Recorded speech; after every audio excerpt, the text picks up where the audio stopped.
Muchas gracias por estar con nosotros. Es para mí un auténtico placer el poder dar inicio, apertura a este nuevo ciclo de conferencias que organizamos en colaboración con el Austrian Economic Center, que lleva por título Free Market Roadshow. Son un ciclo de conferencias que organizamos todos los años desde el Instituto Juan de Mariana. El año pasado lo centramos fundamentalmente en el tema de la amnistía y el reto que suponía para el Estado de Derecho en España. Después de todo lo que ha acontecido en el último año, parece que eso ya ha quedado en la prehistoria. Después de un año, pues sigue habiendo muchos escándalos, muchos retos y muchas cuestiones importantes a tratar. En este ciclo de conferencias vamos a tratar tres grandes temas. En primer lugar, la corrupción desde un punto de vista general, centrándonos en el caso de España. También a nivel económico, la situación económica y retos económicos a nivel nacional. Y luego transformaciones globales, poniendo el acento en el caso de Argentina. Y todo ello siempre, como intentamos hacer todos los años, de la mano de los mejores expertos, analistas, profesionales en cada una de estas cuestiones. En esta primera mesa de debate contamos con Luis Sanz, que es magistrado y vicepresidente de la Plataforma Cívica por la Independencia Judicial y miembro de la Asociación Judicial Francisco de Vitoria; Jaime Mayor Oreja, exministro de España y presidente de la Fundación NEOS; y Álvaro Nieto, director del periódico The Objective. Y como moderador contamos con el periodista, compañero y amigo Domingo Soriano. Así que arrancamos este ciclo de conferencias del Free Market Roadshow, centrándonos en el primero de los bloques a tratar, que es el tema de la corrupción desde un punto de vista amplio, corrupción a nivel político, todos los escándalos relacionados donde la prensa ha jugado un papel fundamental en el destape y la denuncia de casos de corrupción. Una corrupción a nivel político también en un sentido amplio, con pactos y intereses políticos que ponen en riesgo la estabilidad política e institucional de España, y la corrupción vista desde el ámbito judicial, que es fundamental, lógicamente, para combatirla, y los ataques que está recibiendo en general el Poder Judicial de la mano del Gobierno. Así que muchísimas gracias a todos por vuestra asistencia, por vuestra atención, y que dé comienzo, por lo tanto, el ciclo de conferencias. Muchas gracias. Domingo. Gracias, Manuel. Sí, y bueno, yo voy a comenzar agradeciendo al Juan de Mariana, al Austrian Economic Center la invitación, agradeciendo a los ponentes, pidiendo perdón porque he llegado un poco justo. ¿No se me escucha, Capella? Es que allí al fondo no. A ver, es difícil. O sea, el micrófono en teoría está abierto. Voy a ver si subiendo por aquí.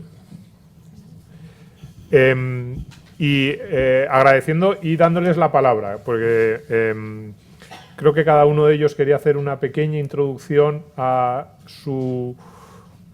tema al que más quieren tratar, que sería esa corrupción en un sentido amplio. Siempre pensamos en corrupción, pensamos en el mal manejo del dinero público, pero creo que hoy podemos tener un enfoque bastante interesante sobre las diferentes formas de corrupción, de degradación. Me dicen que no se escucha para atrás. No por el micrófono, se te oye por la voz. Pero no por el micrófono. Pues el micrófono en teoría está encendido. No, es verdad, sí. No. Y el de Manuel quedó encendido, creo. Ah, pues a lo mejor es eso. Espera. Porque además luego si no se va a escuchar a los ponentes. ¿Y cómo se apaga este? Es que aquellos tienen botón, pero este no le veo. Es que además luego en la tertulia no va a ser operativo, que nos estemos levantando.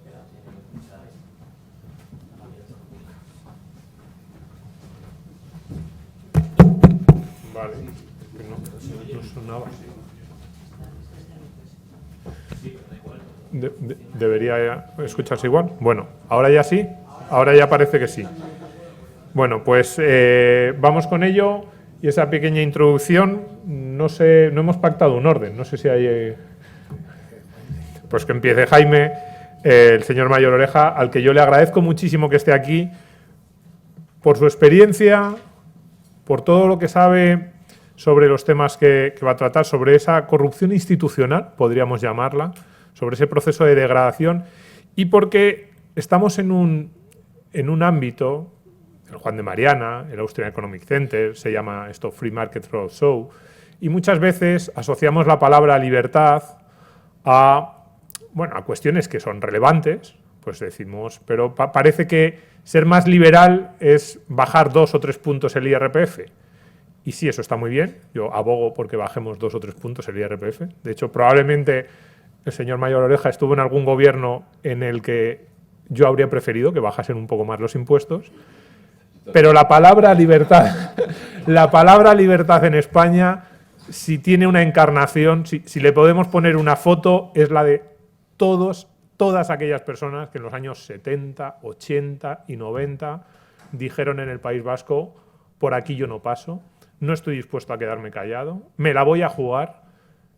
Y luego discutimos sobre los 2 puntos de IRPF, pero libertad de verdad es eso. Así que yo le agradezco muchísimo que esté aquí y le cedo la palabra para que nos comente cómo ve él ese proceso, no sé si de corrupción, pero desde luego sí de degradación institucional que estamos viendo.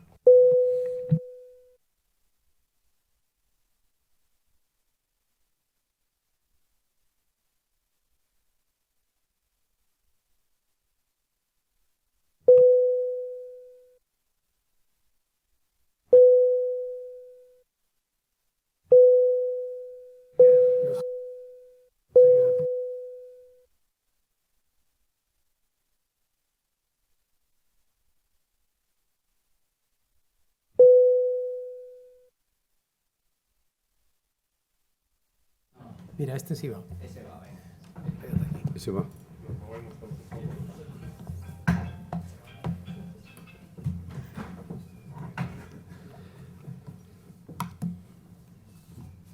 Primero decía que muchísimas gracias por su presencia, muchas gracias a quienes han organizado este interesantísimo seminario sobre corrupción, economía y transformaciones globales. Me han dicho que tengo 5 minutos. 5 minutos es imposible. Yo tengo, al menos necesito 10 minutos, no muchos más, pero... Y si estoy muy pesado, el moderador me interrumpe para explicar lo que ha sucedido. En el fondo, mi intervención es de dónde venimos y alguna reflexión a dónde vamos. En ese terreno quiero decir que el grupo, la fundación que presido, NEOS, el día 10 de abril va a presentar un documento. Creo que es un documento que tiene una relevancia. Se va a llamar España en el abismo. La ruptura de España se hace realidad, con lo que hoy simplemente haré una introducción, resumen un poco del significado de un diagnóstico. Bueno, venimos de un proceso, no venimos simplemente de un conjunto de hechos circunstanciales, hechos que no tienen nada que ver uno con otro, no, esto es todo un proceso que fundamentalmente tiene su lógica y esencialmente ahí es el significado de qué manera aquel debate que presidió la transición democrática española, la reforma de la ley a la ley, con un intento de búsqueda de reconciliación entre españoles a través de la Constitución del año 78, esa reforma que tiene incluso un referéndum, el año 76 hay un referéndum que es el referéndum más apoyado por la sociedad española a lo largo de las décadas, la ley de la reforma política. Y lo que sucede es que ese concepto de reforma ha sido sustituido por un proceso de ruptura. Lo que perdió en aquel tiempo, la ruptura, esta vez se ha impuesto. Y por eso vivimos la lógica de la ruptura. No vivimos simplemente la presencia de una persona que quiere eternizarse en el poder. No, vivimos simplemente la coherencia, el significado, la lógica de un proyecto de ruptura. Y es la lógica de 2 deslealtades que inicialmente caminan separadamente y en un momento determinado se unen. Por un lado, la deslealtad, diría que recurrente, histórica, permanente, invariable, de los nacionalismos. Solo hay un movimiento nacionalista. Uno se expresa con violencia, tiene una vanguardia que seta, el otro se expresa sin la violencia terrorista. En un primer lugar, la vanguardia seta, y en un segundo lugar, la vanguardia se establece ya en las instituciones, sobre todo de Cataluña, las instituciones catalanes, a través del procés, que no es algo distinto del proceso, sino que es una pieza del proceso en su conjunto. Bien, pues bien, esa deslealtad ha sido histórica en los nacionalistas. Fundamentalmente ellos hicieron un movimiento, no hubo nacionalismos, hubo un movimiento nacionalista que inicialmente alcanzó el poder, un poder que no tuvo contrapartida. Es decir, aquellos años, en los años 80, en los finales de los 70, ETA era una organización que parecía invencible y al final se corrió para dar el poder a los nacionalistas y en muy poco tiempo tras la Constitución se aprobaron los estatutos, primero el vasco por horas y luego el catalán.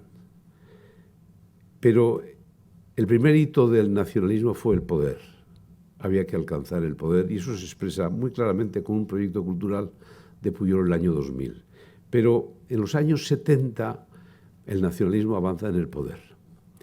10 años después, la autodeterminación se hace una proposición de ley, tanto en el Parlamento vasco como en el catalán. Primero el catalán y luego el vasco. Y en año 89, 10 años después del avance en el poder, ya se avanza en el objetivo de la autodeterminación.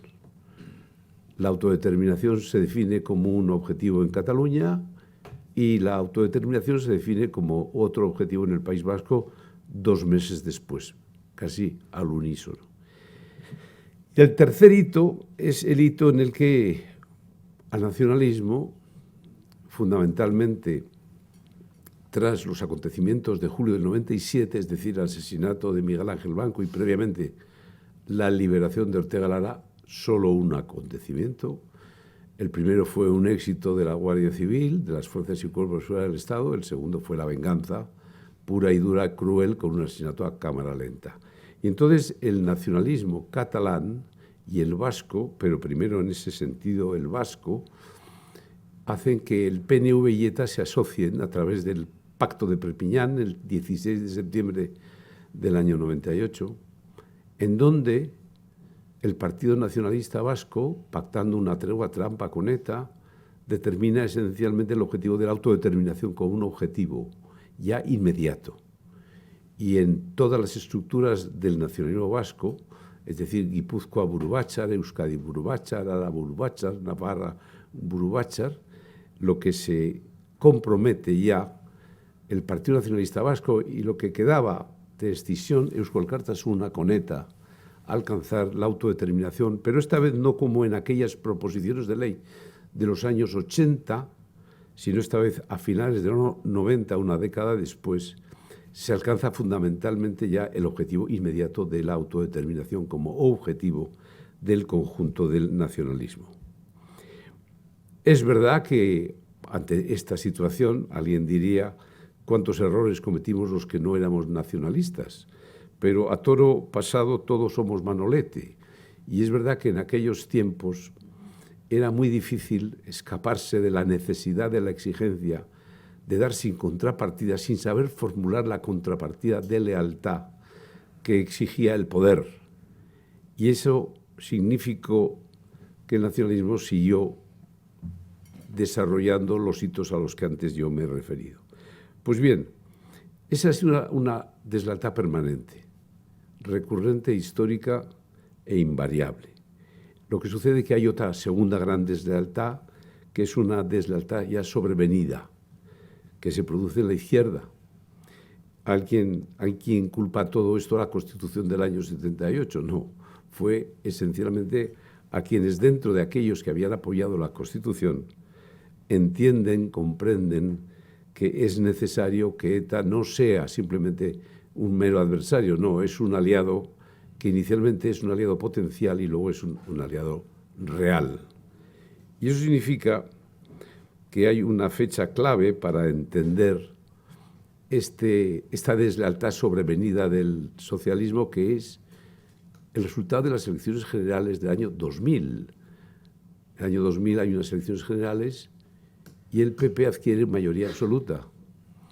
Y tras esa reacción, tras ese resultado de los españoles, la izquierda necesita una metamorfosis. Necesita entenderse con ETA y necesita entenderse con el nacionalismo catalán. Y por ello, en el año 2001 empieza toda una política de aproximación de la izquierda, a la izquierda vasca y a la izquierda catalana, porque piensan que de otra manera ya no se van a repetir nunca jamás los resultados que había obtenido el Partido Socialista de Felipe González en el año 82. Y la justificación, el pretexto, es sin duda la necesidad de que es preciso hacer un acuerdo con ETA. Y ahí llega el mal llamado proceso de paz, un proyecto de resolución de conflictos cuyo ejecutor material es, sin duda, Zapatero, pero que tiene el apoyo de todo el Partido Socialista. Y de hecho el ministro del Interior de Zapatero es Alfredo Pérez Rubalcaba.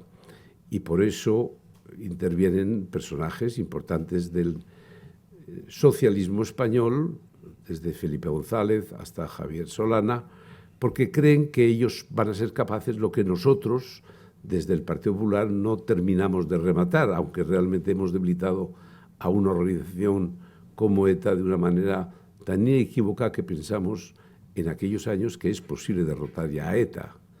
Pero la izquierda ya tiene un proyecto y viene esa deslealtad sobrevenida. Eso significa, en mi opinión, que en España, en un mundo occidental que se demuestra ahora que está viviendo el final de una etapa de Occidente, no digo el final de Occidente, pero se ve en estos meses que vive el final de una etapa de Occidente, tiene una clara singularidad España. España hace un tránsito de un crimen determinante a una mentira determinante y decisiva. ETA determinó, no solo amenazó, la España que nació el año 78 con la Constitución. Hoy no hay energía nuclear en España, no por una profunda reflexión, sino simplemente porque ETA decide desnuclearizar la costa vasca, cierra Lemóniz, mata a Ryan, mata a algunos trabajadores de Lemóniz y determinó la inexistencia hoy de la energía nuclear en España.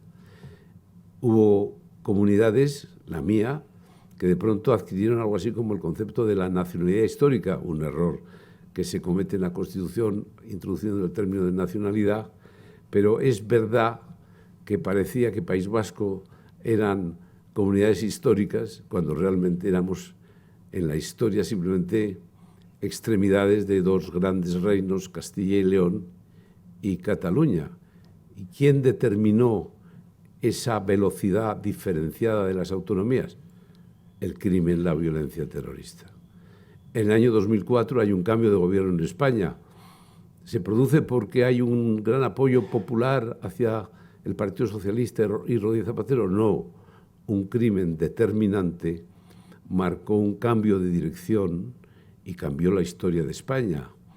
Y la historia de España es una bien diferente a partir del año 2004 para retener lo que significa esencialmente un cambio definitivo del que no nos hemos recuperado, que viene a significar el atentado del 11M y posteriormente todo lo que significó como modificación de una dirección de España. Pero a diferencia de Occidente, del resto de los países, donde el crimen había sido una amenaza, en España había sido decisiva y determinante. Por eso nosotros a partir del año 2004 vivimos una mentira determinante. Prácticamente todo es mentira a partir de esa fecha. La ley se hace hábito, se hace necesidad, se hace costumbre y se hace ley.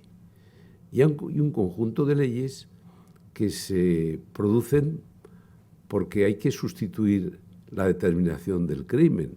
Todas las leyes de ingeniería social que hemos vivido son esencialmente la contrapartida, la exigencia de una sociedad con una ingeniería social distinta, diferenciada, que es la que ha vivido España a lo largo de estos años. Por eso es evidente que lo que vivimos desde esa fecha es una mentira determinante en el devenir de España. Posteriormente, ese proceso se hace gobierno. Se hace gobierno esencialmente el 2018. El 2018 no es el caso Gürtel lo que determina la entrada de Sánchez en el gobierno. Esencialmente el 2018 es simplemente la necesidad de que yo lo he denominado siempre el Frente Popular, es decir, una asociación de la izquierda y de los nacionalistas, necesitan el gobierno. Y entonces, fundamentalmente, a partir de ese momento, del 2018, tenemos reinventores, ingenieros sociales, no gobernantes. Nos gobiernan reinventores y hay una reinvención de la historia, hay una reinvención de la antropología cristiana, de la muerte, de la familia, del género y una ingeniería nacional. Se trata de consolidar la existencia de lo que, en mi opinión, es algo grotesco, que es la nación de naciones, que viene fundamentalmente exigida por ese nuevo Frente Popular que nos gobierna en España desde el 2018. Bueno, eso es la breve historia de dos deslealtades. La lealtad de siempre de los nacionalistas y la deslealtad sobrevenida de la izquierda, que a través de un mal llamado Frente Popular necesita gobernar España de otra forma y de otra manera bien diferente. Y lo que se ha ido produciendo desde el año 2004, que es una fecha, insisto, determinante y decisiva, porque es la entrada del gobierno Zapatero sobrevenida por el atentado del 2004, todo un proceso, que se hace gobierno realmente el 2018 a través ya de no un gobierno de coalición, sino del gobierno de un proceso, de un proyecto de ruptura. Básicamente, en todo ese tiempo lo que se va produciendo es, como en todo movimiento nacionalista, hay siempre una vanguardia y una retaguardia. La vanguardia en su momento fue ETA.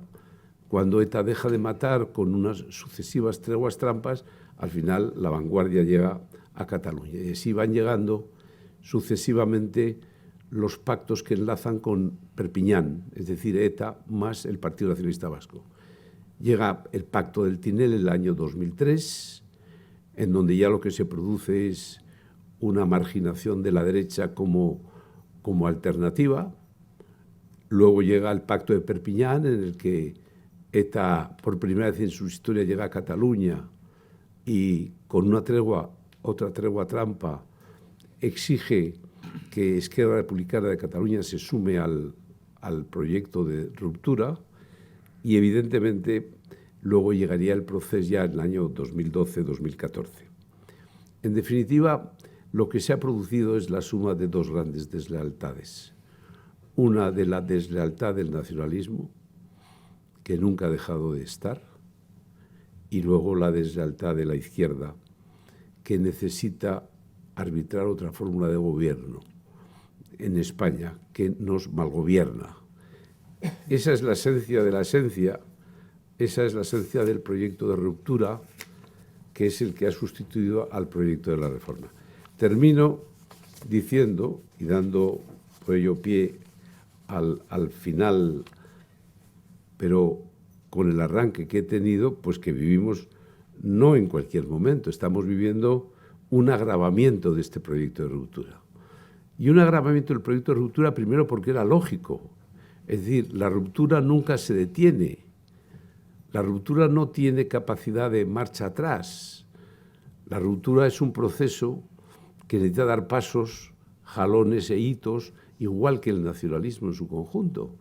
El movimiento nacionalista no se puede detener, el Frente Popular no se puede detener hasta que se les expulse del poder.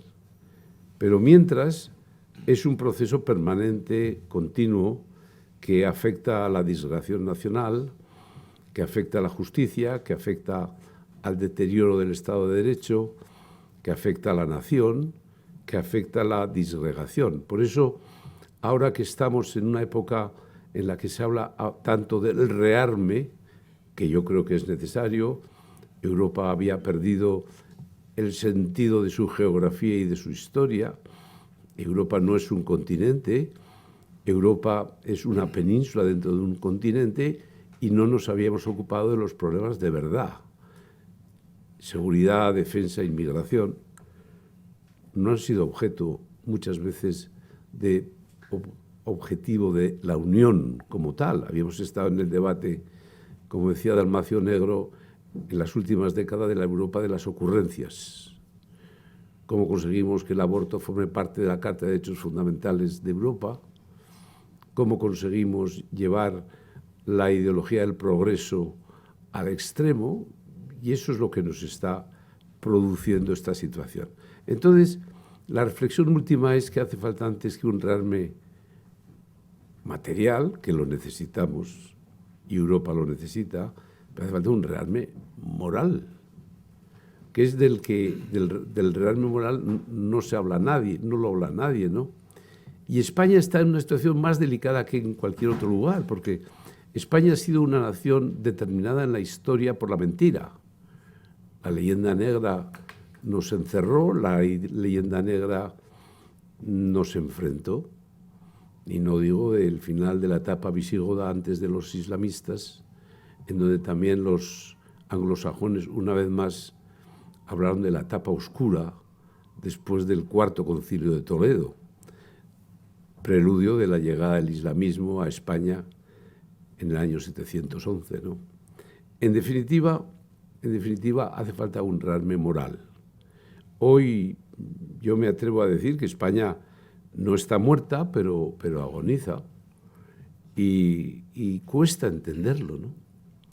Y a veces la concienciación del momento en el que vivimos se agrava por una razón, porque en el ámbito internacional se está utilizando lo que pasa en el mundo en muchas ocasiones como un escondite, como un enmascaramiento del proyecto de ruptura que vive España.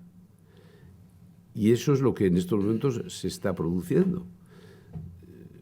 Sánchez no deja de abrazarse a Zelensky de una manera ostensible, se ha convertido en el enemigo principal de Trump, se ha convertido esencialmente en las personas que tratan de buscar en China un referente en el mundo internacional, pero el proyecto de la ruptura está ahí. Los españoles en los años 40 estaban a punto de vivir, en los años 30, dos grandes tragedias. La tragedia nacional, la tragedia del 36 y la Segunda Guerra Mundial. Y yo siempre digo que nosotros tenemos que, como principal obligación, poner todo el acento en lo que pasa en nuestra casa, que es donde podemos decidir algo. En la geopolítica, en la política internacional, hoy el papel de España es ínfimo. Pero nosotros tenemos un proyecto de ruptura agravado por todo lo que he dicho, por toda la singularidad del tránsito del crimen a la mentira, y esa es la conclusión final. Es decir, hace falta un rearme sobre valores occidentales, por supuesto, sobre la libertad, pero también sobre España y su significado. Y yo creo que ya he cumplido los 10 minutos. Sí. Segundo punto para el debate, ese proceso de, no sé si deslegitimación de la justicia, del Poder Judicial. Hay una doble derivada en este gobierno. Por una parte, un intento de controlar ese poder independiente, de tomarlo por asalto, pero además hay una, sí, yo he dicho antes, deslegitimación de las decisiones. Este fin de semana ha sido quizás el caso, no sé si más evidente, pero sí probablemente el que más ruido ha hecho con esas palabras de María Jesús Montero. ¿Cómo se ve desde la carrera judicial este proceso que, bueno, pues en los últimos años casi parece que se va acelerando? Muy bien, muchas gracias. ¿Me oye bien? Muchas gracias al Instituto Juan de Mariana por invitarme. Es para mí un honor estar aquí y un honor reduplicado estar en presencia de dos compañeros de mesa tan ilustres. A mí me habían comentado que íbamos a hablar de la corrupción y la gobernanza, y yo, que soy muy disciplinado, vengo un poco con esa idea. Es difícil medir la corrupción. Podemos tener en primer lugar, las estadísticas oficiales, las denuncias, pero eso nos da una visión parcial de la corrupción, porque no todos los casos de corrupción acaban en los juzgados. También podemos utilizar estudios sociológicos que miden más bien la percepción que tienen los ciudadanos sobre la corrupción de su país. Y en ese sentido, hay una organización que se llama Transparencia Internacional que suele realizar año tras año un informe sobre la corrupción en todos los países del mundo.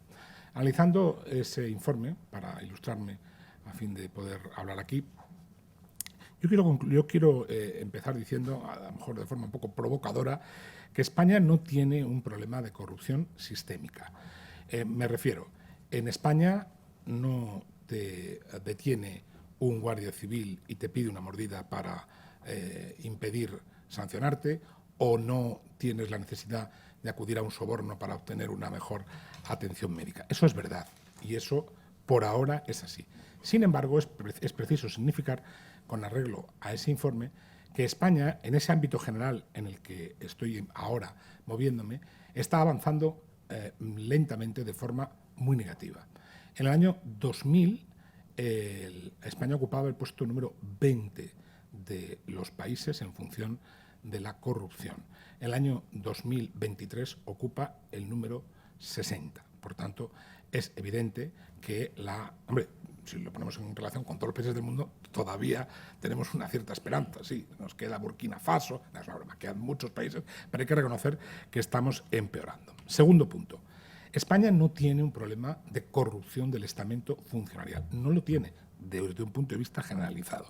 En España no hay sobornos judiciales, no los hay, si los hay son muy episódicos, ni siquiera me atrevería a decir sobornos administrativos. Es verdad que en el ámbito de la administración local hay sombras, pero que yo creo que están más bien relacionadas con el tercer punto que voy a tratar. Porque lo que sí tiene España es un problema muy serio y muy grave de corrupción política. Ese sí que es un problema serio que aparece refrendado por las estadísticas oficiales. El número de denuncias por los casos de corrupción política avanzan implacablemente año tras año y también, en esa doble línea que apuntaba al principio, aparece sonoramente reflejado en las encuestas nacionales e internacionales sobre la percepción que tienen los ciudadanos de la existencia de la corrupción política. Y la percepción que tienen los ciudadanos es que tenemos un problema muy serio con la corrupción política. ¿Cuáles son las causas? Sin perjuicio que luego nos adentremos más profundamente. Yo he querido destacar 3 puntos que me parecen relevantes. Uno, como estaba don Jaime, además me he querido acordar de lo que fue el inicio de los años de la transición. Yo creo que es importante decir que hay un cambio muy significativo del papel de los partidos políticos respecto de su configuración constitucional y de su ejercicio en los primeros años de democracia de la situación actual. En aquel entonces, yo era joven, pero tampoco tanto, y en todo caso he estudiado y he podido, en fin, comprender cómo era aquella situación, primaba el interés general. El interés general por encima del interés de partido. Y de hecho la gente que iba a la política era gente que venía de otros sectores profesionales, que aportaba provisionalmente su experiencia y que después se marchaba. Por tanto, en aquel entonces el interés primordial del partido político era ser el intermediario, la vía para conseguir unos fines de interés general. Hoy en día los partidos políticos se han convertido en el fin en sí mismo. El ciudadano ha pasado a una posición absolutamente secundaria y la finalidad que se pretende es acceder al poder y mantenerse a costa de lo que sea. Y aquí voy al segundo de los puntos que les quería exponer. Ese a costa de lo que sea hace que el mantenimiento en el poder parta de la necesidad de desmontar todos y cada uno de los controles de la acción política. El Estado de Derecho se define desde el punto de vista teórico y desde su aplicación inicial como una organización política, un sistema de organización política que pretende poner freno al límite, al abuso del poder que es prácticamente consustancial al ser humano, a través de un entramado de potestades del legislativo, del ejecutivo y del judicial. Un sistema de contrapesos que evita precisamente el abuso del poder. Bien, desde unos años a esta parte, ese sistema de contrapesos se está desmontando paulatina, pero sistemáticamente en nuestro país. No hablo solo, que también, por supuesto, del Poder Judicial, sino también de otros instrumentos de control que puede tener la sociedad española. Asistimos a un auténtico asalto al Poder Judicial desde hace años. Lo que pasa es que en estos últimos 5 o 6 años se ha aumentado considerablemente, que produce el efecto de pretender obtener la concentración del poder, no ya en el Poder Ejecutivo, sino en el líder del Poder Ejecutivo, que controla el Poder Ejecutivo, que controla el Poder Legislativo cuando tiene mayoría parlamentaria y cuando no la tiene, lo que hace es que hace desaparecer, esfumarse el Parlamento y que quede muy limitada su posición de control del poder, incluso su posición normativa. Lo estamos viendo estos años, a través del uso y abuso de los reales decretos, cuando el Real Decreto es un instrumento excepcional, urgente y excepcional, y se ha convertido en el modo general.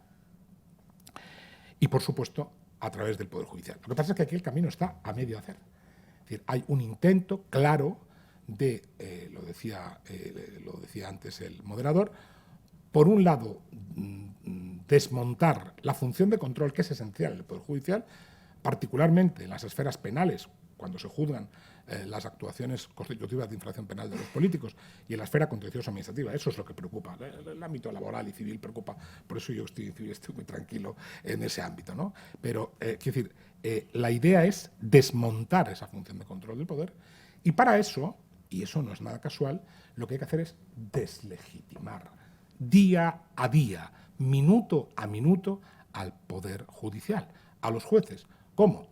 Por un lado, diciendo que carecen de cualificación jurídica, que no saben lo que hacen, lo hemos visto estos días de una manera muy palpable, por un lado ese, y por otro lado, imputándoles la intención de influir en el ámbito político a través del famoso lawfare.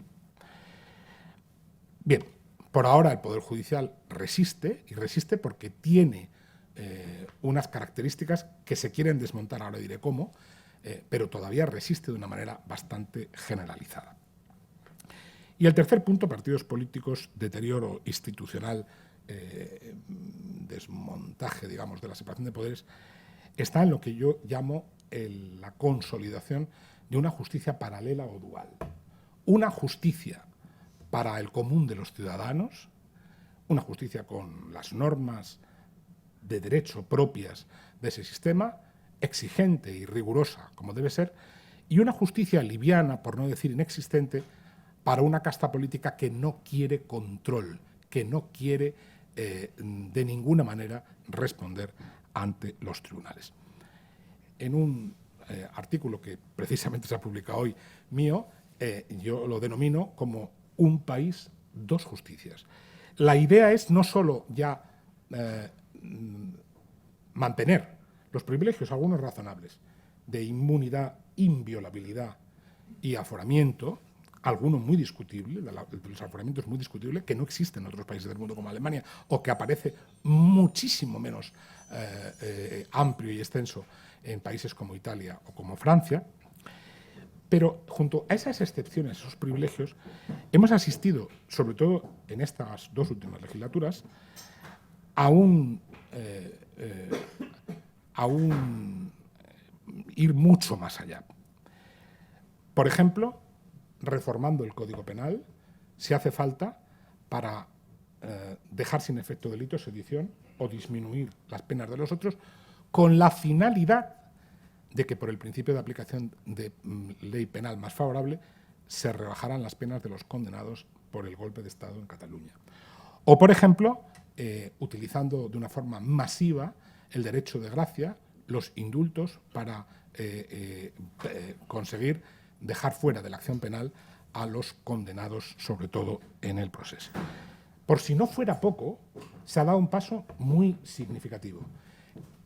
Muy significativo y muy relacionado, aunque luego ya veremos que se hacen unas argumentaciones justificativas absolutamente falsarias, muy relacionado con la circunstancia de que algunos de las personas que intervinieron en el golpe de Estado de Cataluña, singularmente el presidente de la Generalitat, huyeron de España.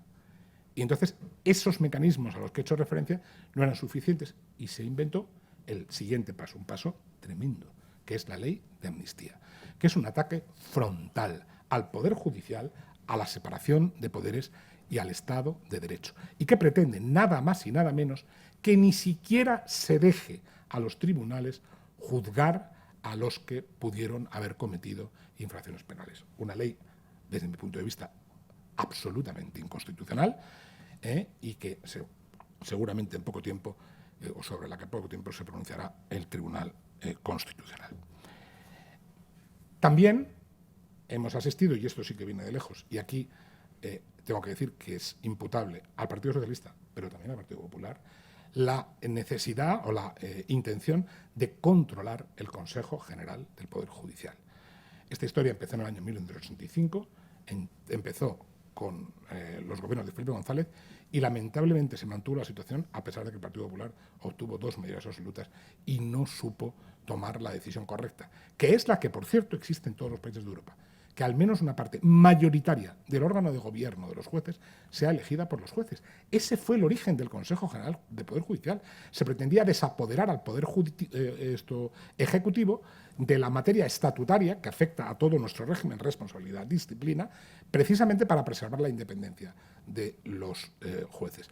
Ya sé que el Consejo General y los miembros del Consejo no son Poder Judicial, porque el Poder Judicial recae en cada juez o magistrado, pero es evidente la influencia que tienen en el ejercicio de la jurisdicción, en el ámbito disciplinario y en el ámbito esencial, que es el que interesa a los partidos políticos, el nombramiento de los magistrados, de los tribunales que juzgan las infracciones penales de los políticos. Si esto no fuera poco, la agenda legislativa que tenemos ahora mismo en mente va a profundizar en ese mecanismo de justicia paralela al que les hago referencia. ¿Cómo? A través de un proceso que pretende, en primer lugar, desmontar la acción popular, que es un instrumento de participación en la Administración de Justicia que consagra el artículo 125 de la Constitución, para arruinar los procesos penales abiertos en la actualidad al entorno del poder y al fiscal general del Estado.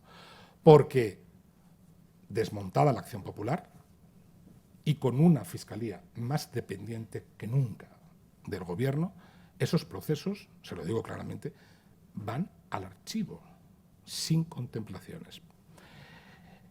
Por otro lado, tampoco es de olvidar la idea de atribuir la instrucción a los fiscales. Gravísima decisión, que aunque es verdad que en otros países esa decisión se ha mantenido, pero en el nuestro, por las circunstancias de dependencia casi jerárquica del poder político que se ha visto más o menos con todos los fiscales generales del Estado, pero el último ya, digamos que ha rozado el límite de lo correcto. Si todos los asuntos se instruyen por el fiscal y no hay acción popular, aquí no va a haber nunca jamás investigación de la corrupción política. Olvídense, no va a haber ni un solo caso de corrupción política que no ya se juzgue, sino que se investigue. Por otro lado, ya voy terminando, hay otro proceso en ciernes, que es la modificación del sistema de acceso a la carrera judicial, que es mucho más relevante de lo que la gente piensa. Porque si se ha intentado a lo largo de estos años, y he dado muestras con los ejemplos que he puesto, si se ha intentado el control de la cúspide del Poder Judicial, ahora se pretende el control de la base del Poder Judicial. En palabras de un político que me confesó, no voy a decir el nombre, pero me lo dijo, ganas me dan de decir el nombre, pero no lo hago porque soy prudente. No vamos a consentir que haya más jueces de instrucción francotiradores.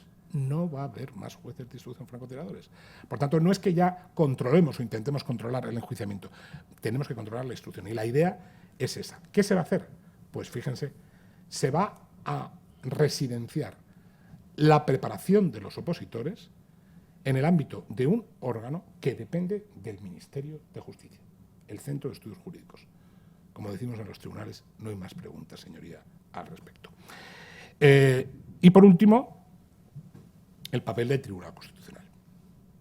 El Tribunal Constitucional está jugando de un tiempo a esta parte un papel que no le corresponde, con una invasión notable de sus competencias, a través de la vía del recurso de amparo, para entrar a conocer de la legalidad ordinaria, convirtiéndose en un Tribunal Supremo del Tribunal Supremo, en un órgano que no tiene esa función. Y en esa circunstancia, introduciéndose en el control de la legalidad ordinaria, puede llegar al límite que hemos visto, que es desmontar todas las sentencias de los seres dictadas por innumerables jueces en la Audiencia Provincial de Sevilla y en el Tribunal Supremo. Si todo lo anterior falla, permítanme, queda el Tribunal Constitucional. Es la válvula de cierre. Bien, todo esto, evidentemente, no se hace con la justificación o la argumentación que yo les doy, que es la real, sino que aparecen justificaciones falsas. Amnistía, etcétera, la convivencia, conseguir la convivencia, conseguir desjudicializar el conflicto, después de haber acordado, y bien acordado, probablemente hubiera tenido que ser con más contundencia. El 155 interviene el Tribunal Supremo y luego hay que desjudiciar los conflictos, ¿verdad? Desjudicializar el conflicto, o, por ejemplo, se dice armonizar nuestra legislación con la europea. Eso se dijo cuando la sedición, incorrecto, no había esa justificación.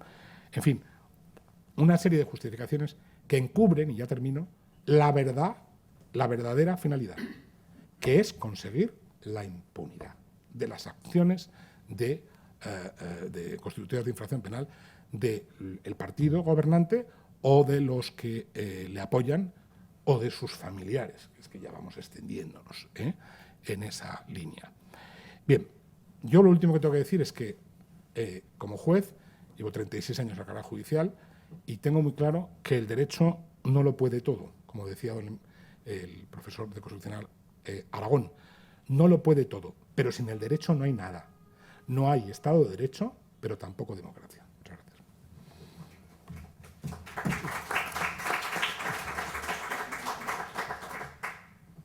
Y hablando de corrupción, ¿cómo se ve desde los medios, especialmente desde un medio que ha sido probablemente el que ha liderado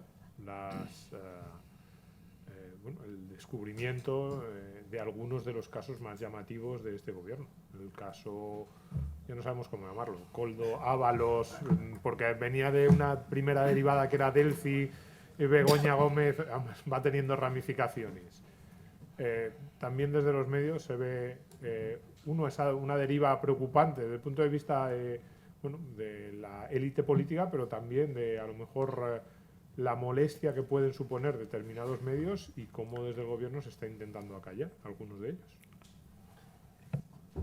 Bueno, pues muchas gracias, Domingo, y muchas gracias, por supuesto, al Instituto Juan de Mariana y a todos ustedes por estar aquí. Es un honor para mí compartir también estrado con Jaime y con Luis, que han hecho unas intervenciones extraordinarias. La verdad es que yo ya no sé qué voy a poder aportar que ya no se haya dicho, pero por supuesto yo debería hablar de lo que más conozco, que es de la prensa y de la situación en este momento en España.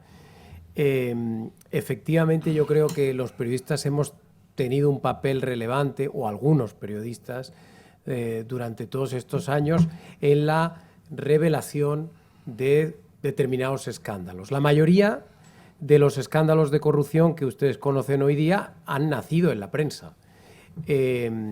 No hay que engañarse. No es porque la policía o los fiscales estén haciendo su trabajo, que también, afortunadamente, sino porque la prensa desvela y va por delante en vanguardia. Esto es así siempre. La prensa tiene este papel en todas las democracias. Es un contrapeso más que existe, que tiene la sociedad a su disposición para vigilar, para fiscalizar al poder político fundamentalmente.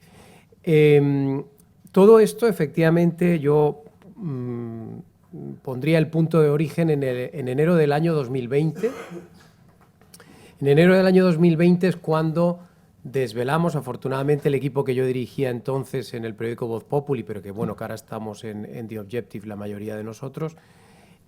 Nosotros destapamos el 23 de enero del año 2020 el Delcy Gate, que se había producido 3 días antes en el aeropuerto de Barajas. Ya saben ustedes que es la visita de la vicepresidenta de Venezuela y esa reunión con José Luis Ábalos. Ahora ya podemos casi reconstruir y decir que aquel acontecimiento es el punto inicial, el punto fundacional de toda la corrupción que ha venido después y que lamentablemente está muy relacionada con Venezuela, que fue lo que a mí me llevó a escribir un libro en el año 21, pero que se publicó en enero del 22, que se llama Conexión Caracas-Moncloa, donde explico este asunto del Delcy Gate, pero también otro que desvelamos ya en marzo del 20. La gente estaba aplaudiendo en los balcones, pero nosotros, algunos periodistas, ya denunciamos en su momento el caso Soluciones de Gestión, que es lo que hoy ya conocemos como caso Coldo, que es estos contratos que le dio el gobierno a una empresa ficticia de Zaragoza que estaba controlada por Víctor de Aldama y por algunos de sus secuaces. Y con posterioridad pues hablamos del caso Plus Ultra, este fue del año 21.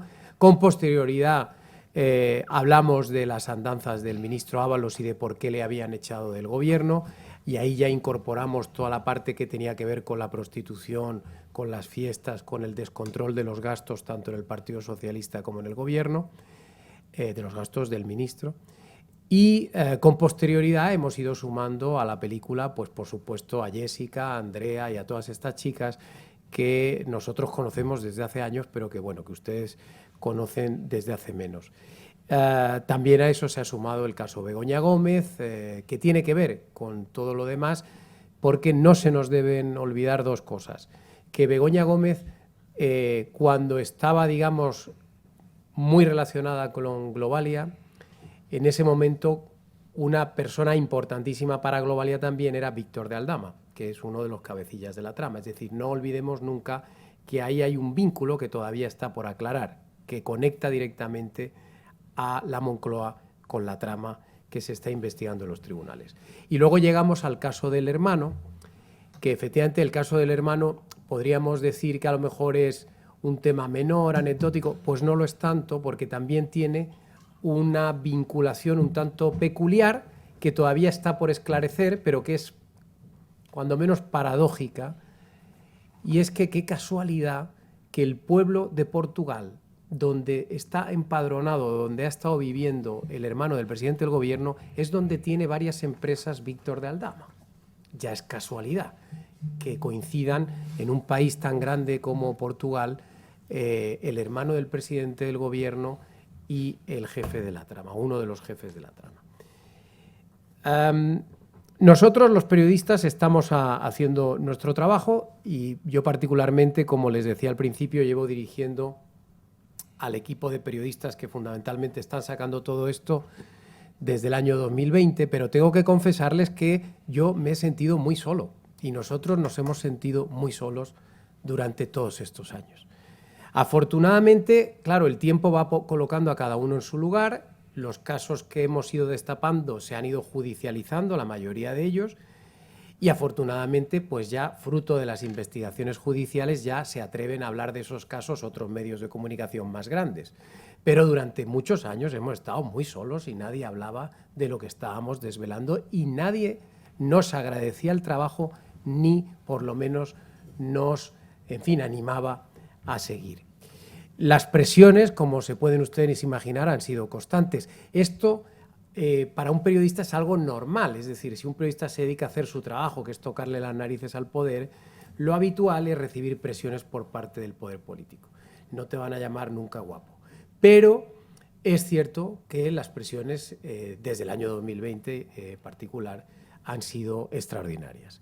No pasa nada, va en nuestro sueldo, pero ha habido más cosas. Ha habido, por supuesto, retirada de la publicidad de nuestros medios de comunicación, no solo del mío, sino de algunos que están siendo especialmente críticos y destapando todos estos asuntos, que eso también lo llamaría yo corrupción, porque claro, si el gobierno, que es el que decide dónde pone la publicidad, resulta que discrecionalmente decide que aquí sí y aquí no, yo creo que ahí está habiendo una malversación de fondos públicos. No está poniendo la publicidad donde corresponde o donde está la audiencia, la está poniendo donde a él le interesa, porque está, como decía Luis, anteponiendo sus intereses particulares a los intereses generales.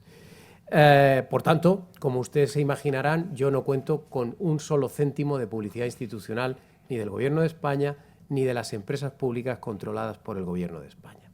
Está por ver si algún día también me quitarán la publicidad de esas empresas que está empezando a controlar el Gobierno vía capital comprando acciones. Y luego, por supuesto, hemos sufrido una campaña de desprestigio. Hablaba Luis de cómo están deslegitimando al Poder Judicial y lo que se está haciendo respecto a los medios es claramente una campaña de desprestigio de ciertos medios para que la gente no se crea lo que estamos publicando. Y por eso, entre otras cosas, pues a nosotros nos llaman el ojete, según acuñación del propio ministro de Transportes, Óscar Puente, y cosas parecidas. Por eso nos llaman pseudomedios, por eso hablan de fachosfera. Es decir, se trata de extender la idea de que todo lo que publicamos son bulos y de que no hay nada de verdad en lo que hacemos, para que la gente no se lo crea. Y a todo esto se ha sumado también una parte de la prensa, porque claro, si esto fuera el gobierno criticando a los periodistas críticos, yo lo podría entender también, porque lo hemos visto otras veces. Yo me acuerdo que cuando yo empezaba en esto del periodismo, había otro gobierno socialista que a los medios críticos y a los periodistas críticos los llamaba sindicato del crimen. Ahora nos llaman el ojete. La verdad es que se ha degradado incluso hasta el vocabulario. Pero si eso se quedase ahí, podría entenderlo dentro del juego de una democracia. El problema es que aquí se han introducido dos elementos que desde mi punto de vista son especialmente preocupantes.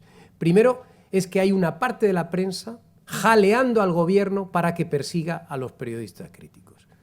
Hay medios de comunicación que en vez de estar callados sin hacer su trabajo, que sería fiscalizar al poder, están animando al poder a que persiga a los periodistas, a que cierre medios de comunicación. Esto es una cosa completamente inaudita, pero se hace por dinero, Y esto también es corrupción, porque el gobierno está utilizando el dinero para comprar periodistas y comprar medios de comunicación. ¿Cómo se compran periodistas? Es muy fácil, no hace falta darles un sobre por debajo de la mesa. Se compran periodistas llevándoles continuamente a las tertulias públicas de radio y de televisión española, en donde les pagan fortunas, porque es donde mejor pagan, por ir allí a defender al gobierno. No sé si ustedes están viendo, por ejemplo, el proceso en el que están incorporando a la 2 de Televisión Española a toda una serie de programas de tertulias. Y entonces ahora, desde la semana que viene, vamos a tener en la 2 de Televisión Española, en vez de documentales, series o películas, vamos a tener programas también de tertulia. ¿Por qué? Pues porque hay que, evidentemente, seguir engrasando la maquinaria. No solo seguir difundiendo propaganda, sino, aunque no se vean esos programas, hay que seguir llevando a los periodistas amigos para pagarles el dinero que les corresponde.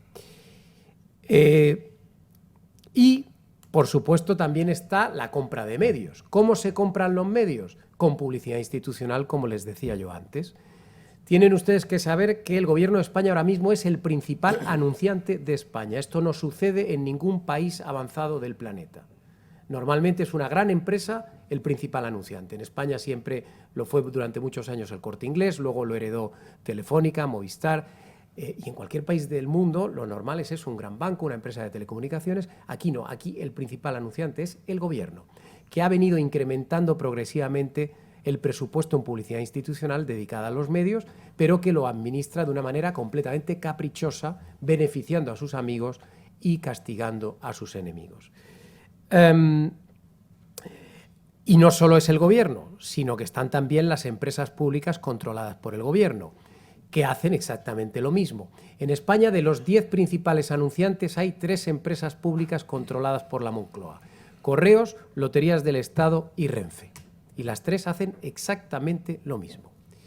Y ustedes ya saben también que acaba el gobierno de decidir comprar el 10% de Telefónica y veremos qué pasa con Telefónica, pero Telefónica es el segundo anunciante de España. Solo les doy ese dato y ya se imaginarán ustedes todo lo que se puede hacer con ese dinero. Y luego, por supuesto, hay otra corrupción añadida a todo esto que estoy contando, que es la corrupción que supone controlar los medios públicos y ponerlos al servicio no solo de los intereses generales o del partido, sino de personas determinadas. Eso también es malversación desde mi punto de vista, que es un poco lo que se está haciendo también, por ejemplo, con el CIS. Se está usando el CIS a beneficio de inventario. Eso también es corrupción desde mi punto de vista, malversar el dinero público para beneficio propio. Y aparte de esa involucración de los periodistas y de los medios de comunicación afines en defensa del gobierno y de los planes del gobierno, que les decía que era algo inaudito, la otra cosa inaudita y que es especialmente preocupante es que el gobierno está decidido, o al menos así lo ha dicho, a regular aún más el tema o la actividad de los periodistas, ¿no? Y esto efectivamente es para echarse a temblar, porque cuando un gobierno pretende regular a la prensa, normalmente no es para algo bueno. Y aquí lo hacen además sobre dos falsedades. Y me ha recordado mucho a la intervención de Luis, porque, claro, Luis estaba diciendo cómo están desmontando el sistema judicial con falsedades y argumentando cosas que no son en realidad lo que están haciendo, ¿no? O el objetivo que ellos persiguen. Pues con la prensa igual. Ellos dicen, no, hay que regular la prensa, 1, porque lo pide la Unión Europea, 2, porque es que hay impunidad para mentir. Pues son mentiras las dos. La primera, no lo pide la Unión Europea, no es verdad. No existe una solicitud de la Unión Europea pidiendo al gobierno que controle la acción de los medios de comunicación. Lo que hay es un reglamento europeo que se aprobó el año pasado, que es de aplicación directa en todos los países europeos, es decir, no hay que transponer al derecho nacional este derecho comunitario, eso sería si fuera una directiva, es un reglamento de aplicación directa y el reglamento lo que dice es exactamente lo contrario que dice el gobierno. El gobierno dice, no, nos piden regular la actividad de los medios para que no sigan propagando bulos. Pero es al contrario, el reglamento, si ustedes lo leen, lo que hace es pedir a los gobiernos que protejan a los medios ante las injerencias de los políticos. Y especialmente se habla de los políticos de potencias extranjeras, porque ese reglamento se hizo fundamentalmente para proteger a la prensa de toda la interferencia rusa que ha habido durante todos estos años, también en España, no solo en los países del este. Hay que recordar la vinculación de los rusos con el procés separatista catalán, que a veces se nos olvida. Y la otra falsedad es que en España hay impunidad para mentir. Los medios tienen impunidad para mentir y, por tanto, hay que poner normas. Miren ustedes, los periodistas, como todos ustedes imaginarán, estamos sometidos a diario al control judicial. Yo mismo, como director de periódico, tengo que acudir continuamente a dar explicaciones ante los jueces y me toman declaración y no pasa nada y tengo juicios y tengo demandas y querellas y tengo burofaxes encima de mi mesa todos los días, varios. No pasa nada, es lo normal. Como me meto en charcos, es normal que alguien que se siente perjudicado por mis informaciones intente protegerse y defender sus intereses ante los tribunales. Y allí nos veremos las caras. Y lo que está pasando en España es que efectivamente los medios críticos estamos siendo llevados a los tribunales constantemente, pero lo que está pasando es que estamos ganando continuamente en los tribunales. Todas las demandas que yo he recibido en estos años, todas las hemos ganado. Hemos ganado absolutamente todo. A Ábalos, a Begoña Gómez, a todos los que se han querellado contra mí, contra mi periódico, contra mis compañeros. Entonces, no es verdad que haya impunidad. Claro, hay impunidad si metemos en el paquete a los jueces y el gobierno nos dice que los jueces, como son unos fachas, nos dan la razón. Pero es que yo creo que eso no es así, entre otras cosas, porque cuando yo he ido a declarar, a mí los jueces me han tratado con bastante rigor. Las escenas estas que hemos visto recientemente de cómo han sido los interrogatorios, por ejemplo, de la chica esta de Rejón, o del propio Rejón, o de otros parecidos, son iguales conmigo. Y no pasa nada. Es decir, es que los jueces son así, son un poquito duros, son estrictos, son rigurosos. Y lo que pasa es que después de haberte sometido a un, en fin, interrogatorio exhaustivo, pues al final ellos valoran y nos acaban dando la razón. ¿Qué les voy a decir? Es lo que hay. Pero el gobierno quiere regular el asunto porque quiere asegurarse de que no nos den la razón. Lo cual a mí me parece completamente preocupante, y el primer paso que han dado es constituir una especie... Bueno, primero le han dado autoridad. Esto también me recuerda, Luis, aparte de lo que has dicho, porque has dicho que ahora van a controlar a los opositores desde el propio gobierno. Bueno, pues ahora van a controlar los medios desde el propio gobierno. Le han dado las atribuciones a la Comisión Nacional del Mercado y de la Competencia para que cree un grupo de expertos, que por supuesto ya se imaginarán ustedes quiénes van a ser, o sea, los amiguetes, que ellos van a decidir qué es un medio de comunicación y qué no es un medio de comunicación, y qué medios en España pueden beneficiarse de la publicidad y qué medios no. Entonces, ¿qué persigue con esto el gobierno? Evidentemente, quitarnos la publicidad institucional del gobierno no, porque no nos puede quitar nada, porque ya es cero. Pero sí que creo que quiere incorporar un elemento mayor de presión para que las comunidades autónomas que se anuncian quiten o se vean obligadas a quitar su publicidad de esos medios críticos, y también un elemento de presión para ir al IBEX 35 fundamentalmente, que también es un gran anunciante, a decirle, miren ustedes, los expertos nos están diciendo que estos no son medios de comunicación, no sé qué hacen ustedes que están metiendo su dinero y el de sus accionistas en estos medios de comunicación. Esto es lo que se persigue abiertamente desde mi punto de vista. Y me voy a callar ya. Yo decía Luis, y ahí no estoy de acuerdo, decía Luis que en España hay una enorme percepción o una percepción creciente de corrupción o una preocupación creciente con la corrupción, ¿no? Yo no estoy de acuerdo. Yo no estoy de acuerdo porque precisamente yo tengo la sensación contraria, que España en este momento está invadida por la corrupción, pero que la sociedad está completamente anestesiada. Yo no percibo un especial enojo en la sociedad, no lo percibo.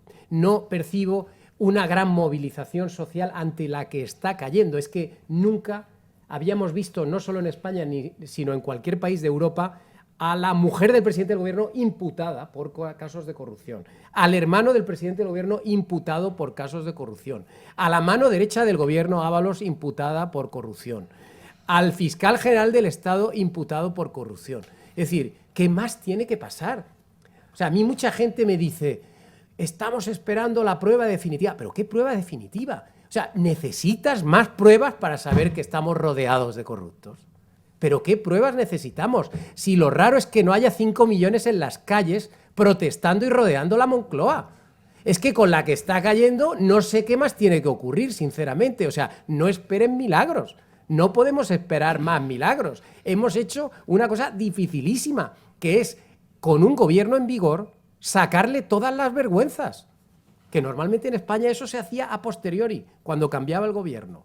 Aquí hemos hecho algo muy meritorio, pero yo me encuentro realmente solo y veo que no nos acompaña la sociedad, lamentablemente, porque, entre otras cosas, el gobierno maneja muy bien la agenda, maneja muy bien los medios y crea un clima paralelo en el que la inmensa mayoría de españoles creen que todo va muy bien, que España va como un cohete, la economía, y que, por tanto, no hay nada de lo que preocuparse porque todo eso que dicen los medios o algunos medios son bulos y fake news. Me callo ya, muchas gracias y bueno, nos sometemos a las preguntas si es que las hubiera. Gracias.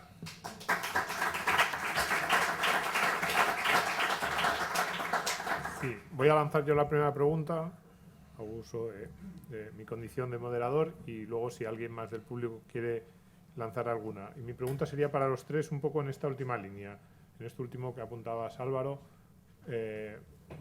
sensación de que a lo mejor entre el común de los mortales, el ciudadano de a pie, no hay esa percepción de peligrosidad, y me pongo un poco en la posición de abogado del diablo. Porque, decía el señor Mayor Oreja al principio, estamos en la lógica de la ruptura, he apuntado, y puede haber mucha gente que piense, y lo traslado a cada uno de los ámbitos que han tratado. ¿Dónde está esa ruptura? Llevan 25 años diciéndonos que España se rompe y la realidad es que no se rompe, aquí seguimos. El país sigue institucionalmente aparentemente igual. El Poder Judicial, pues puede haber alguien que diga, bueno, pero si el presidente, la esposa del presidente del gobierno, su hermano, están metidos en líos judiciales, ¿cómo nos dicen que el gobierno está controlando el Poder Judicial si en la realidad lo que vemos es que tienen juicios abiertos? Y en el caso de los medios de comunicación, pues lo mismo. Pueden decir, bueno, sí, hay una especie de acusación general de que la cosa cada vez es más grave, pero la realidad es que pues, los medios siguen operando y que hay una enorme cantidad de críticos al gobierno, y de hecho desde el gobierno lo que se dice es que ocurre al revés, que están en situación de inferioridad, que hay muchos medios que están controlados por poderes ocultos. El presidente del gobierno en los últimos meses lo ha declarado varias veces, y que están lanzando una imagen falsa de lo que es la realidad española. Entonces, desde esa posición, ¿cómo le contestaríamos a esa persona que dice dónde está esa ruptura en cada uno de estos ámbitos?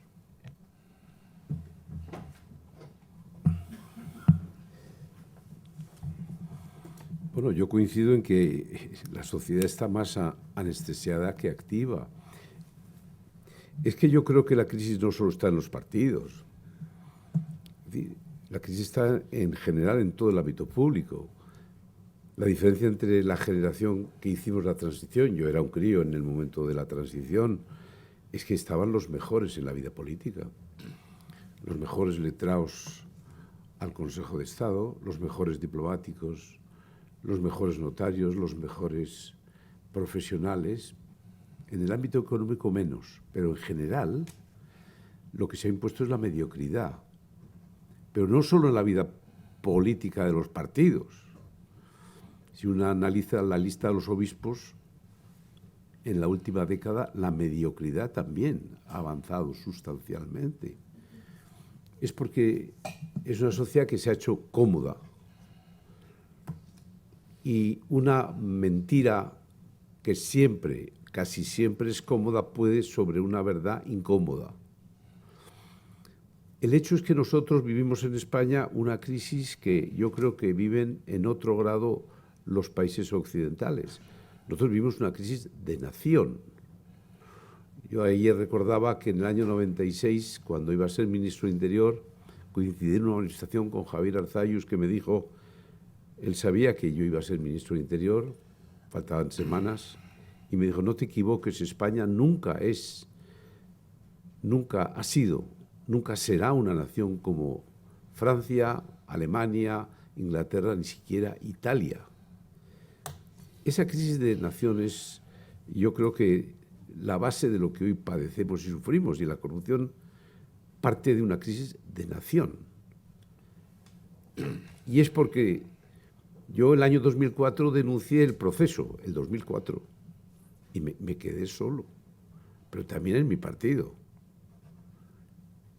Y yo dije que el 2004 se avecinaba un proyecto de ruptura, y me quedé solo.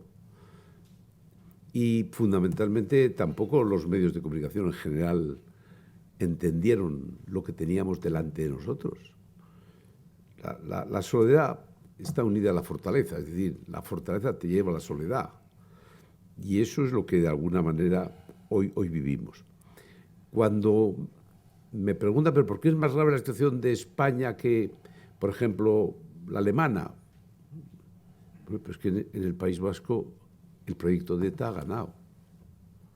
No gobierna, pero ya ha ganado. País Vasco y Navarra, el proyecto de ETA ha ganado, porque era lógico, porque el nacionalismo es un puente que se cruza en una dirección, solo en una dirección.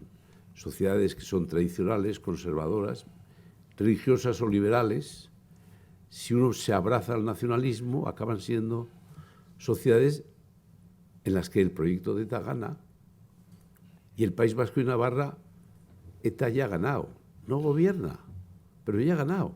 Solo esperará el momento para decapitar al Partido Nacionalista Vasco, porque no hemos entendido que el proyecto de ETA, que es el capital general de la ruptura, es un proyecto que únicamente con el proceso está en la sombra, en el poder, pero está esperando el momento en el que, cuando quieran ellos, todavía no quieren, estarán en el gobierno a la luz del día. Y si un día hubiese una alternativa de gobierno a la que hoy tenemos, es cuando realmente vamos a entender y comprender que el proceso de la crisis de la nación es una realidad. ETA no gobierna porque no quiere, pero ETA ya tiene mayoría con el Frente Popular en el País Vasco para gobernar cuando quiera el País Vasco. Y de la misma manera que la moción de censura de Rajoy fue una necesidad del Frente Popular, en un momento determinado, ese Frente Popular del que forman parte sobre todo Sánchez, ETA, Esquerra Republicana de Cataluña, con el incordio de Junts, pero en el núcleo principal el proyecto es un proyecto en el que está ETA, Esquerra Republicana y Sánchez.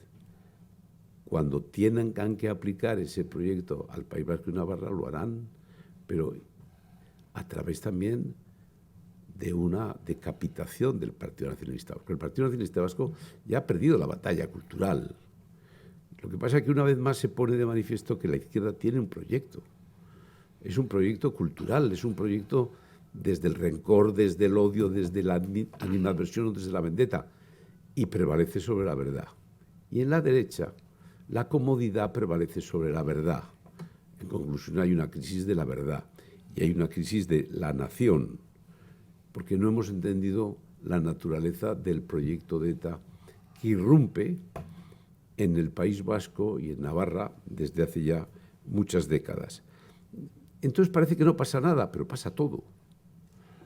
Y solo habrá un chispazo en un momento determinado que nos confirmará que lo que está pasando en España es una aberración y que España ya no es una nación, que está agonizando como nación. Si además las circunstancias internacionales pueden hacer en un momento determinado que la alianza de Estados Unidos con Marruecos les haga interesante que Ceuta y Melilla dejen de ser ciudades españolas, pues nos encontraremos con otra marcha verde como igual que la del año 75 en el Sahara. En el año 75 no hubo necesidad de armamento. Simplemente fue una debilidad de España en aquel momento del tránsito, de la transición. Por eso en España están pasando muchas cosas. Y están pasando muchas cosas desde un silencio que yo creo que es estruendoso en todos los ámbitos. Yo represento una fundación, una alternativa cultural sobre fundamentos cristianos. Como he dicho antes, la mentira ha podido esencialmente en la sustitución del crimen. El crimen siempre está asociado a la mentira. Yo recuerdo cuando había víctimas de terrorismo, aquella expresión, un relato, una media verdad, una mentira, algo habrán hecho. Luego pasamos a decir que en el País Vasco, y fundamentalmente, había dos comunidades enfrentadas. Un relato, una falsedad, había víctimas y verdugos.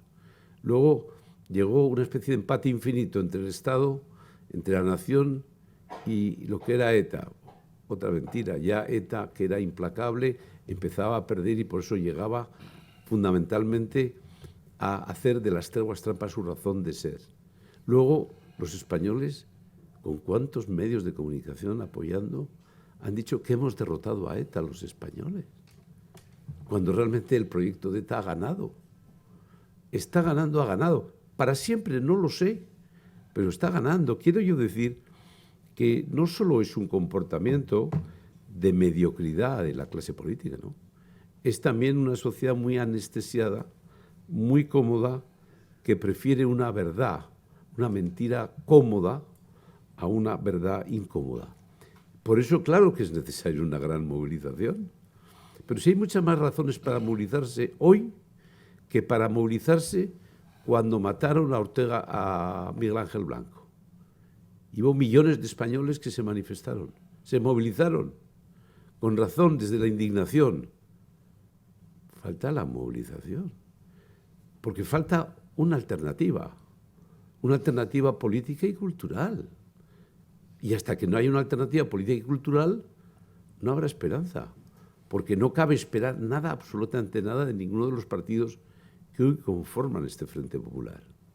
Y ese es el reto que tenemos algunos, que es la concienciación de que algo y muy grave está pasando en España, que el resto de países lo está pasando mal, que Francia hoy es un despropósito, sin duda, que Gran Bretaña también es un país dominado por la crisis, sin duda, pero nosotros tenemos sobre todo una crisis de nación. Y hasta que eso no lo entienda el español y reaccione y no rearmemos moralmente esta sociedad, no habrá una respuesta necesaria. No es posible pensar que no haya una alternativa. Eso es lo que produce desesperanza. Tiene que haber una alternativa. Me da igual que sean 1, 2 o 3 partidos, que uno sea de 7 y otro de 3 en cuanto a su entidad, pero tiene que haber una esperanza de alternativa, de un proyecto alternativo que rearme moralmente nuestra nación y nuestro mundo occidental. Y España, en ese momento, habrá, sin duda, esperanza. Bueno, no hay tal discrepancia. No la hay, porque una cosa es, que es lo que yo pretendía transmitir, la percepción que tiene el ciudadano sobre la existencia de corrupción, que desde luego en todas las encuestas nacionales e internacionales es muy profunda. Incluso la percepción que tiene positiva el ciudadano sobre la respuesta que está dando la justicia en España, que es muy positiva, visto los estudios sociológicos. Y otra cosa es que el Estado de Derecho, la separación de poderes, el imperio de la ley, suena a construcción teórica que no enlaza con el sentir de la sociedad.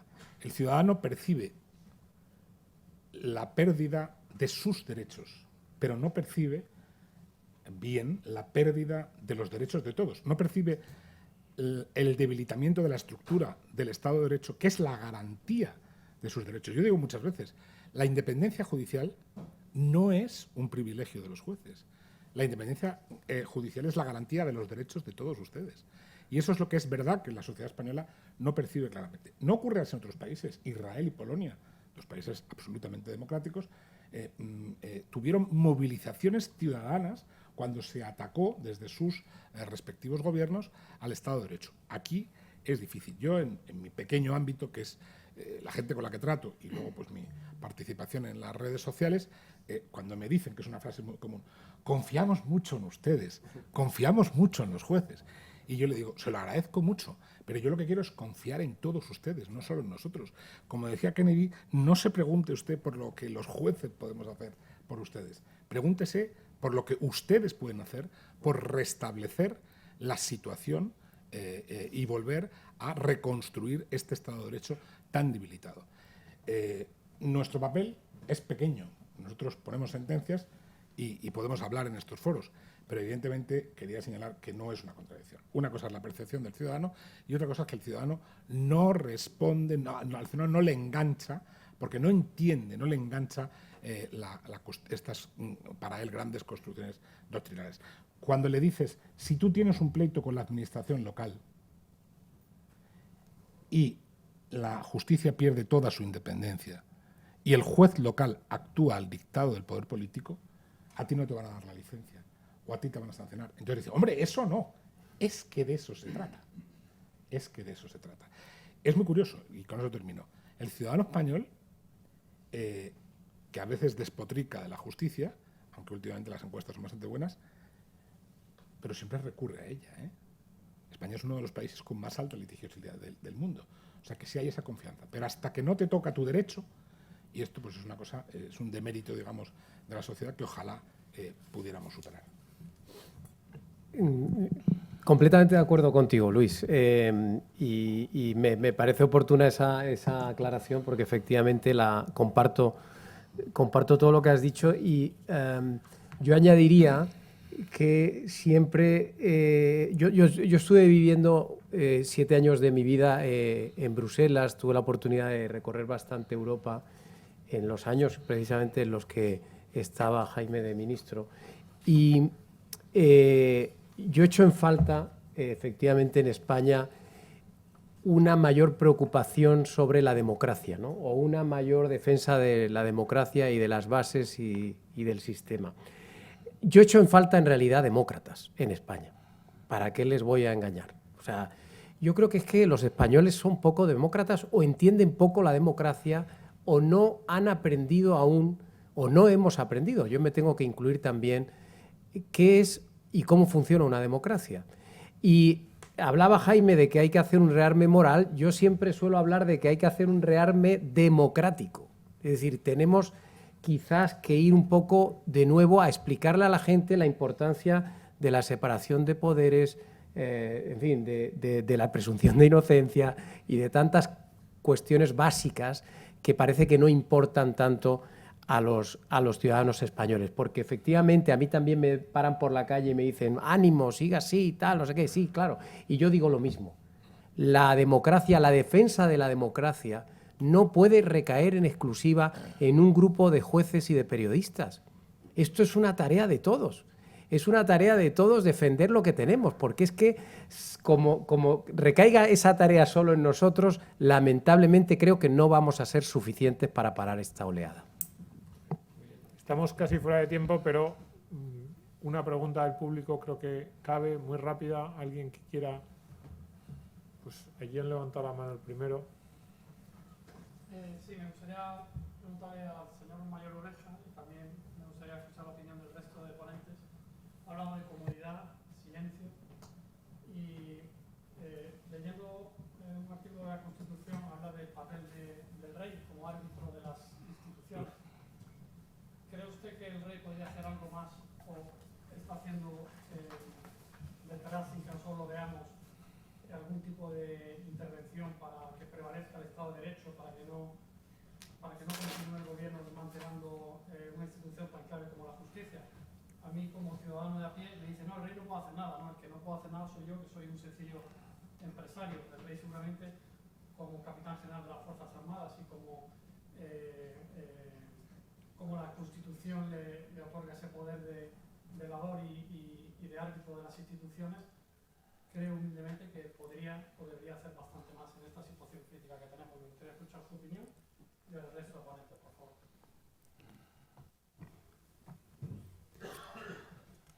Los papeles de la corona están tasados por nosotros. Por nosotros. Las limitaciones del rey están tasadas por nosotros.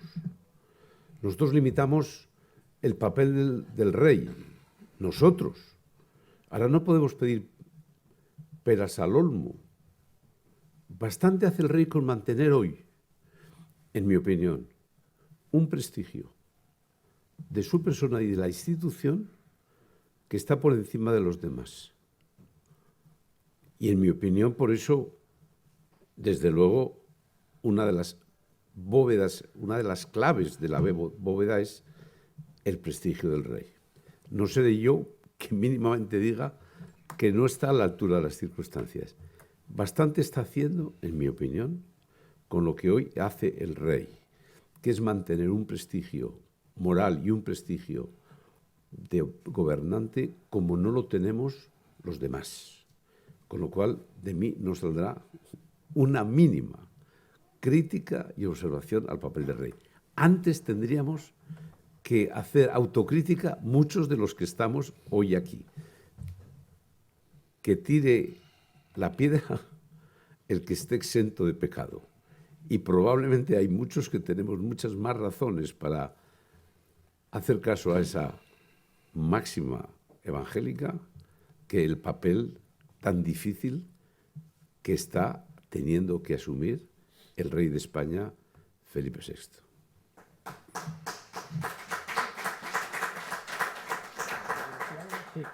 Bueno, simplemente recordar que estamos en una monarquía parlamentaria, y por tanto los poderes del rey están limitados, pero no solo en España, en todas las monarquías parlamentarias que conocemos.